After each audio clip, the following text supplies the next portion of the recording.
I've been convicted on wanting to be more Christian in my approach to things, even if it's not comfortable for me. Okay, so this is polarizing. But Candace Owens, some of you are immediately clicking off like, girl, no, we are not going to talk about Candace Owens. But hear me out. Candace Owens said something recently that really opened my eyes. And it was that if you pay attention to like social media influencers or political influencers, you'll see that a lot of them talk about the exact same topic within a matter of days of one another. And she pointed that out with some of the Charlie Kirk stuff that's happened recently.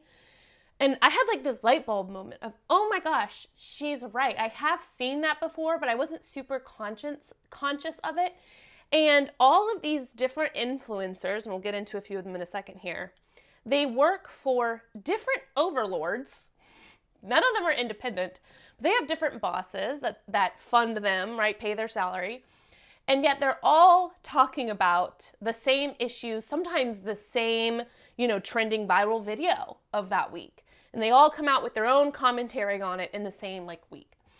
So she pointed out that you can always tell when these influencers have been sent something to talk about, sent a specific topic or video or person to talk about, because they all cover it at the same time. And this week, I noticed that exact thing happen among many influencers and, political types. And my viewership, I would assume, is conservative. I'm conservative, culturally, very, very conservative. I can't call myself a Republican these days, but culturally conservative. And so I watched, conservative influencers, I guess, or I have in the past.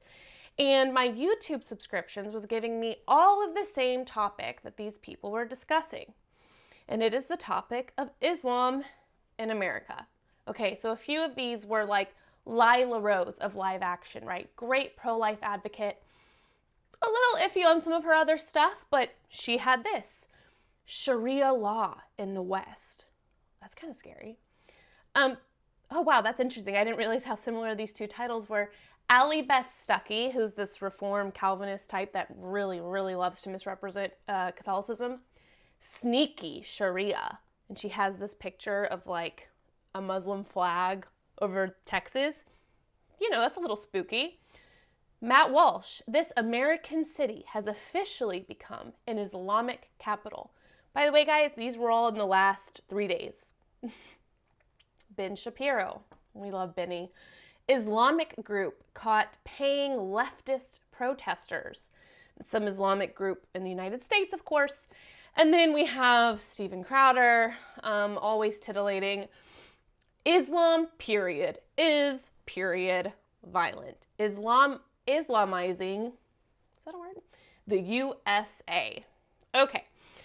And you see all of those. I see all of those. And I'm not going to lie. Right now, even reading all of those causes an immediate physiological reaction for me. If I checked my blood pressure, I'm sure it wouldn't be doing amazing, but my heart rate is up a little bit, and I'm sitting here thinking a million different things that all of this could mean, okay? And it immediately instills fear, obviously, in the viewer and the reader. That's the entire purpose of these titles. But I wonder, now that Candace Owens has kind of awakened me to the fact that these people are all kind of the same thing to talk about that day, they're not independent, they do have overlords, they do have bosses. I'm wondering I think we know who is it that wants us to hear about the dangers of Islam specifically here in our neighborhood, right? Who is telling them to make this the focus right now? And how is this helpful to you and I? How does it benefit us to read these things? And you don't really need the news to know that this is happening. Okay, so this morning, for my first time ever, I hired a babysitter who my husband and I adore for date nights, but I hired her for this morning so that I could go out to a coffee shop and actually plan this episode and just work through some things that I've had in my head that I needed to write down. It was a great time for me, and the boys had a great time with their babysitter. But I walked into the coffee shop, and I am not exaggerating. Okay, I'm in DFW. And DFW is mentioned all the time for one of these way growing Muslim population places. And you see it the second you walk into pretty much anywhere. I am now, as an English-speaking American, I don't even care about race, okay? Black American, Hispanic, it doesn't matter. English-speaking American, I am the minority now when I walk into a lot of places. And when I read titles like this, that instills in me, and I'm not going to lie, fear, okay, and discomfort. I feel a little bit like an outcast. I feel lonely. You know, I go out with my kids and I'm listening to 10 different conversations that are happening in different languages. And I mean, today I saw one, it must have been African French dialect is what I was hearing. He's talking to his fiance. Well, another guy of African French dialect, I don't know which language they were speaking exactly, but it was along those lines because I used to teach African refugee students. So I'm pretty familiar with like their languages and where they come from. A lot of it was like Sudan, Nigeria, Rwanda, Syria. And so we had a lot of these kids in my class. He hears this French African dialect and walks over and introduces himself. They find out that they're from the same place and they start exchanging phone numbers and everything. And yeah, I mean, you know, these people have a lot of community here, and I'm talking all the time to other people saying, I don't feel like I have stay-at-home mom community where I'm at. So it's interesting. You can't really miss that this is happening, that there has been a lot of change recently, okay? And again, when I see titles like, what is it, Sharia law in the West, and we as conservatives, if you grew up in the early 2000s, you know all about Sharia law.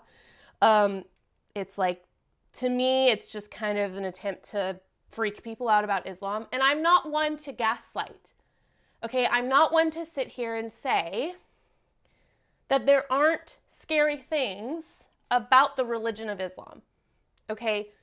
Obviously there are. You see it with how conservative the majority of the women have to dress.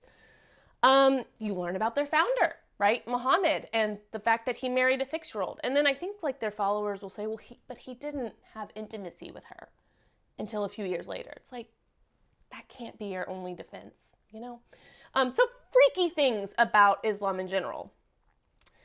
And in the past, seeing these titles, walking into coffee shops and feeling like I'm the minority, again, just as an English-speaking American, not getting into race and all that controversial stuff. I'm talking about just being an American.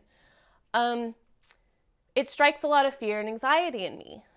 But as I've been exploring Catholicism, I've been reading a lot about the saints. And I know I talk about this in a lot of my videos, but just bear with me. People like St. Francis, and I've talked about St. Francis de Sales, who ministered to the Calvinists. But St. Francis de Assisi, I hope I'm saying his name right, but he was the saint of the Middle Ages who actually ministered to a sultan leader who was leading crusades against Catholics. Well, I guess they were both, killing each other, but he was part of this Muslim group that was killing Catholics at the time. And he was asking for the head of one of these Franciscan priests or the head of the Franciscan friars. And St. Francis went to him directly and pleaded with him about the gospel, about God's love for him, about the truth. And this Sultan leader actually kept him alive and honored him and told him, this is a Sultan Muslim leader, told St. Francis to pray for him that he might be able to see the truth that God really has for him. That maybe it's not Islam, right? I mean, an incredible story, right? I learn about someone like Mother Teresa, okay? I think that's St. Teresa of Calcutta in India. We all know her as Mother Teresa, but she's a saint. And the way she ministered to the sick and those who, even more importantly, I think, were without family and friends. For some reason, so many of these people that were under her care had no community whatsoever. That was her ministry. And St. Francis, too, he ministered to lepers.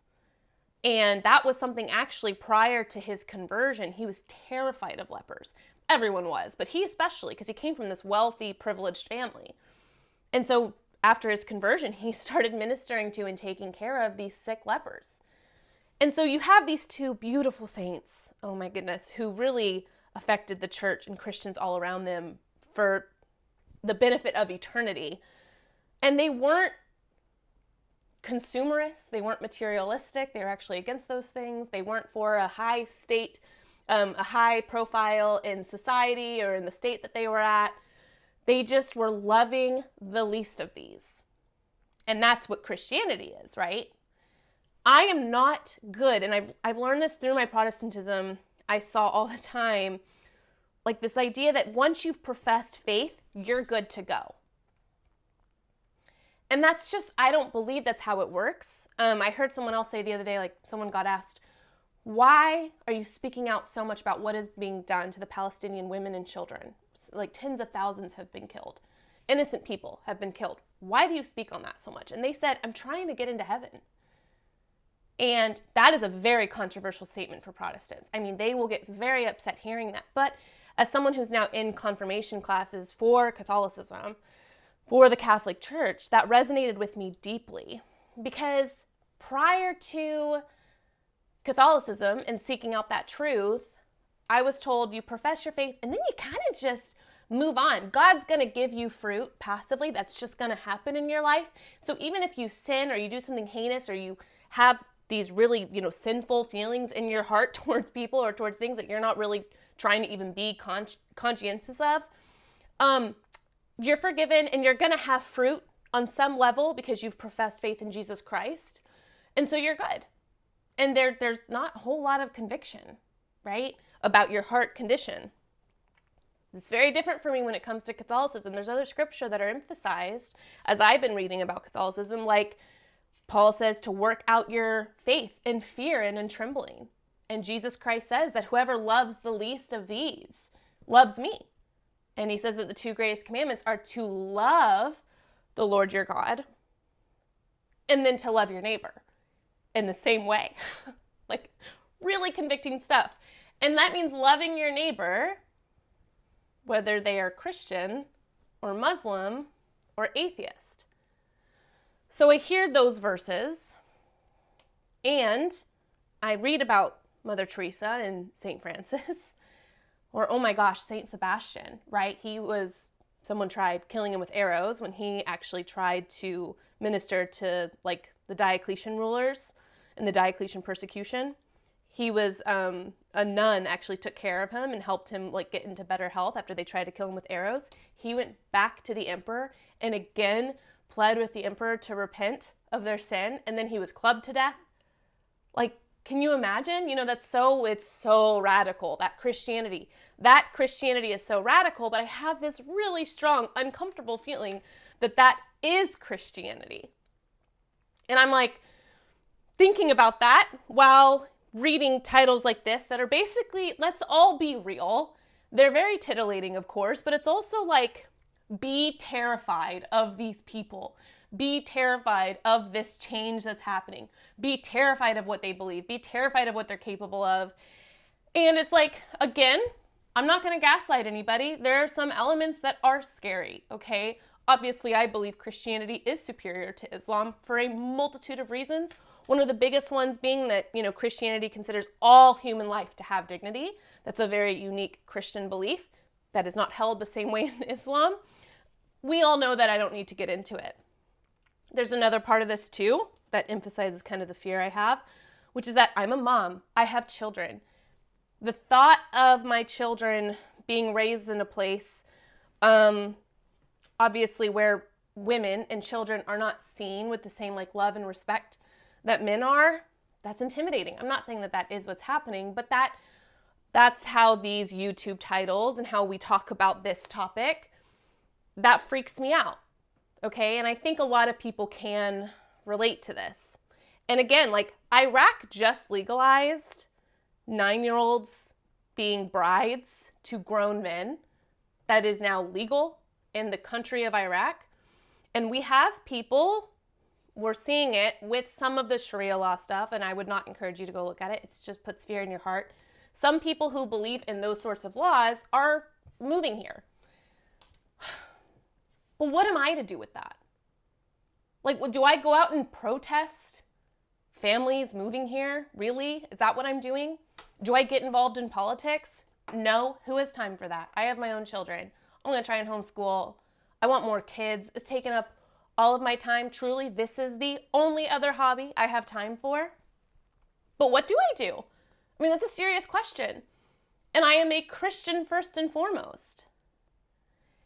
And when you study how St. Francis is, or how Mother Teresa was, or how Jesus Christ views us, all humans, what he did for us, what he did for, the Roman Empire, like that persecuted and killed him and put him on the cross. If you think about all of that, it's like, man, I think I know what I know what I'm supposed to do. I know what I'm supposed to do. This is a ministry that's here. Whether you want it or not, you guys, whether or not you wanted to go to Iraq or get people who believe in the laws of Iraq here, it's here. It's happening. And I don't believe that God is a God of fear. I don't believe the Bible teaches fear, except for our own salvation, right? Like Paul tells us, we're supposed to love and see these people not as people to be feared or uncomfortable with or hated or to ostracize them or to see them as an enemy. Like, these are people who their souls are human, so they have an innate desire and need for Christ Jesus, for the Lord. Whether they're Muslim or not, they have a soul, and we have to see. I'm not going to preach at y'all. I have to see them this way because I'm going to die under fear and hate and nasty thoughts, ugliness. I'm going to crumble under all that and run away and ostracize myself further from what's happening here in the country if I let sin rule my heart. And that can't be the case as a Christian. I have to let Jesus Christ rule in my heart. So there's a lot of, hopefully people can understand there's a lot of conflicting feelings for me. I am a woman. Okay, already there's some vulnerability there. I'm a mom. Tons of vulnerability there. 2 small children. Even more vulnerability there. I'm not wealthy. I can't just buy a mansion or an island and go hide there. And you know what else? I don't think that's the Christian thing to do. I don't think the Christian thing to do is run off and hide. It's just, it doesn't make sense when you study the saints and you look at what Jesus Christ did and his apostles. It's so I'm trying to balance being a mom who wants, safety for her kids and also being a Christian who sees people, and I see the human soul that God made, that God designed, unique to that person, and I want to love them and get to know them and have conversations and put away the discomfort and the anxiety and just be kind and speak truth and do it in love and serve people. Guys, I haven't served people in need, truly in need. I bake things for people all the time, but honestly, let's be real, that's partly for my own pride. But I haven't served people in need in so long because in a lot of ways, my Protestant background didn't talk about that. We didn't encourage that. It was knowledge. Know your Greek. Know the Bible. You're good. Serving others, loving the least of these and my neighbor, that wasn't talked about. In Catholicism, listening to and reading about the Catholic Church and the saints, that's having to change. I'm having to face that. Wait, I have to serve and love people. If I'm going to say I'm a Christian, that I'm a follower of Jesus Christ, I got to actually act on that and not just talk about it. So for the first time in years, I'm attempting to do that with my 2 children, but that's okay. Because it's obvious that that's how we're supposed to live, and it doesn't mean that there isn't obviously there isn't the fear element, the fleshly element to all of this. Obviously it's there. But I want to be Christian. I don't want to be Republican. I don't want to be Democrat. I don't want to be pro this, anti this. I want to try and approach things as a Christian. And that's actually a lot harder than I know I'm saying that, but it's a challenge, okay? So that's kind of where I am right now. I'm hoping other people have thoughts on that because I'm trying to work through this. I just ordered St. Francis a complete works of, or a book on the complete writings of St. Francis. So hopefully that'll be good and encourage me. But yeah, I don't know. This is a common topic, and I don't want to be ruled by fear. I don't want to be pulled in by clickbait that makes me hate people, the people God made. And I don't want to forget that God is in control, and like Christ is king of the universe. You know, like we hear a lot that Satan is the prince of this world. Okay, but y'all, there's a king. And who is that? King is way above the prince. So that is the Lord that I serve. And it's like, I want that to really rule everything: my body, my mind, my soul, my finances, the way I parent my children, and the way I love my neighbor. I got to actually do that part. So anyway, that's been some evolution, dare I say. Something you also could never say in Protestantism, but I've evolved in that way. I'm evolving in that way, and I'm hoping it's the right way. I don't know. I feel a little lost in it, honestly, but I'm trying to work through this. I just want to love the way that I'm called to. So anyway, like, comment, subscribe, all the things, and try and not let fear rule you. I'm gonna drink this because again, it's like 3 p.m. I'm dying. Mom of 2 children, and I want more children. Is that kind of crazy? Oh well, it is what it is.